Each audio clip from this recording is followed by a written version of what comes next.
ఆ right side బాక్స్లో కనిపిస్తున్న వ్యక్తే ఇటు నల్ల మామిడి ఆంజనేయులు.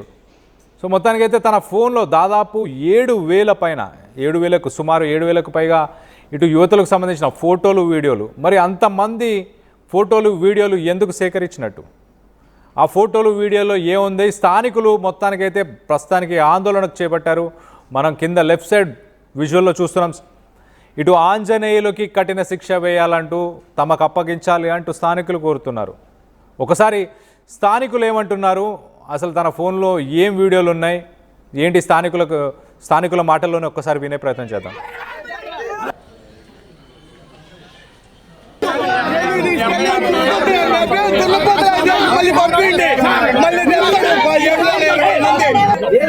ఈరోజు తుమ్మపూడి గ్రామం, దుగ్గిరాల మండలం తుమ్మపూడి గ్రామంలో మరి ఒక దుర్ఘటన చోటు చేసుకుందని చెప్పుకోవచ్చు.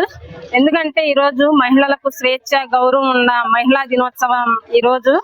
అయితే ఈ మహిళా దినోత్సవం రోజున మరి తుమ్మపూడి గ్రామంలో ఆంజనేయులు అనే వ్యక్తి 45-50 లోపు ఉండొచ్చు ఏజ్. అయితే తను ఏం చేశాడంటే కాలేజీకి వెళ్లే పిల్లల్ని, చిన్న పిల్లల్ని అలాగా 3 ఇయర్స్ నుంచి ఫొటోస్ తీస్తానే ఉన్నాడని మరి మా దృష్టికి వచ్చింది. అయితే ఇది ఎలా కనుగొన్నారంటే, ఒక అమ్మాయి కాలేజీకి వెళ్తా గ్రహించి తన దగ్గర ఫోన్ లాక్కొని మరి కొట్టి ఆ ఫోన్ లో తన ఫోటోలు ఉంటే అవి డిలీట్ చేసుకుందంట.